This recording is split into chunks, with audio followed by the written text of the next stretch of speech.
Oče, prosimo te za maziljenje Svetega Duha za vsakega pred ekranom in zame, da bo to tvoja beseda, ki hrani duše. Homilija, razlaga Božje besede. Amen. Torej danes slavimo Jezusov krst, se poglabljamo v to skrivnost, spominjamo se našega krsta in naše vključitve v cerkev, da bi bili živi kamni v cerkvi, ne mrtvi, ampak živi kamni cerkve. Kajti cerkev je skupnost verujočih, ni neka organizacija, ampak je skupnost verujočih in to je njegova prava cerkev Božja. Ljudi, ki verujejo, ki imajo dostop do milosti.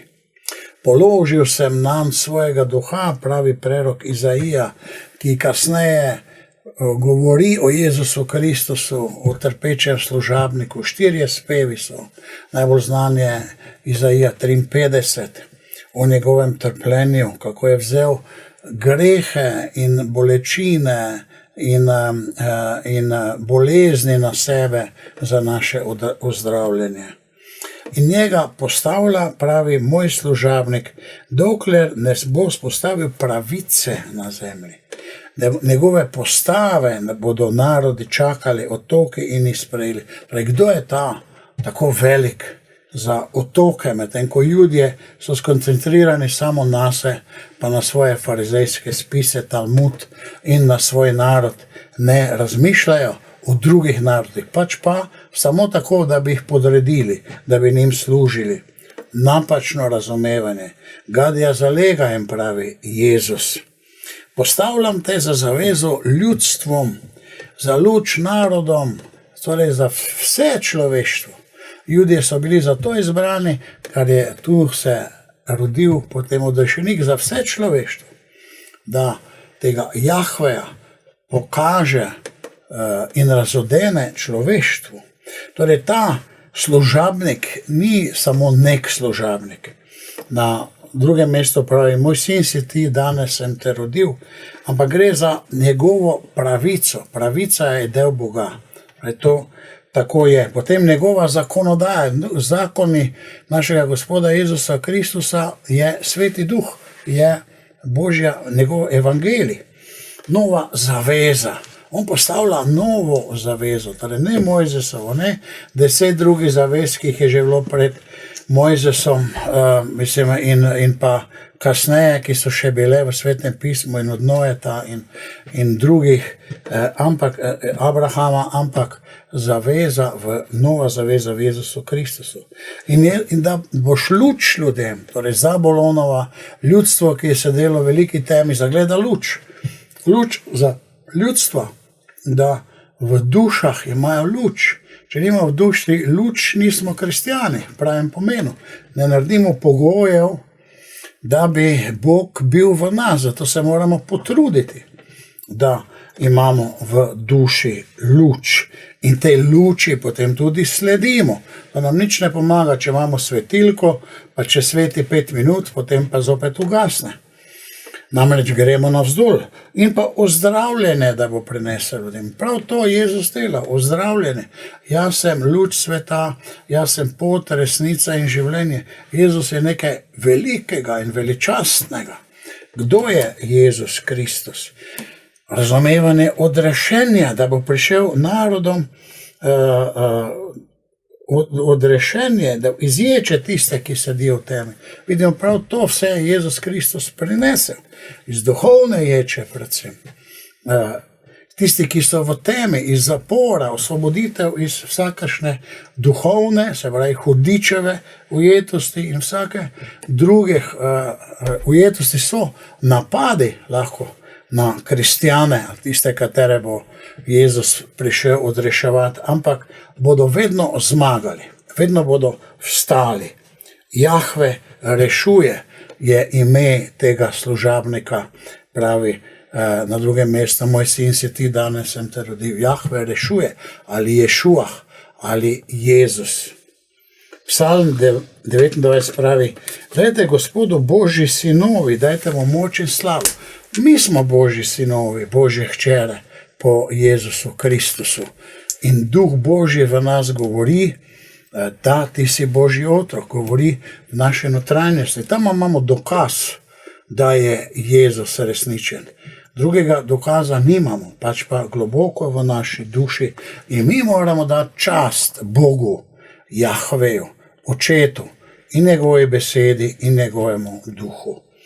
Gospod je mazilil Jezusa svetim duhom in je poslal izraelskemu ljudstvu svojo besedo. Kdor vidi mene, vidi Očeta, razodetje Boga po Jezusu Kristusu in v njegovi milosti, ampak on je to dokazoval z silo, ki je osvobajala, ki je ljudi spreminjala. In ta sila je danes odšla od cerkve, ker jo ne prakticiramo. Prenova v duhu zopet uvaja to silo, znamenja in čudež. Ljudje so verovali zaradi čudežev, ki so se dogajala, zaradi ozdravljen. Danes več tega nimamo. Imamo bolniško maziljenje zopet nazaj, ampak prej smo imeli poslednje olje, se pravi, nič ni delovalo za bolnike. Ampak samo zdaj je na koncu šel v olje in potem so se duhovniki bali sprejeti zakrament svetega maziljenja bolniškega, ker je bilo to poslednje olje, ker so rekli, zdaj bom pa umrl. V kakšni veri mi živimo, ki nima zveze z Božjo besedo oziroma z Božjo mislijo. Jezus je videl prihajati nad sebe Božjega duha. Torej tisto, kar pravi, svojega duha bom položil nam. Duh je Božja prisotnost, je Božja milost in ta Božji duh je v našem srcu. Če smo mi odprti za Božje delovanje, čeprav verujemo, moramo imeti v sebi življenje. Če pa ne verujemo prav, če pa ne živimo po njegovi besedi, pa se moramo vprašati, kaj delamo pravzaprav in kam gremo, kako živimo. Moramo roditi sad za večno življenje z našim načinom življenja.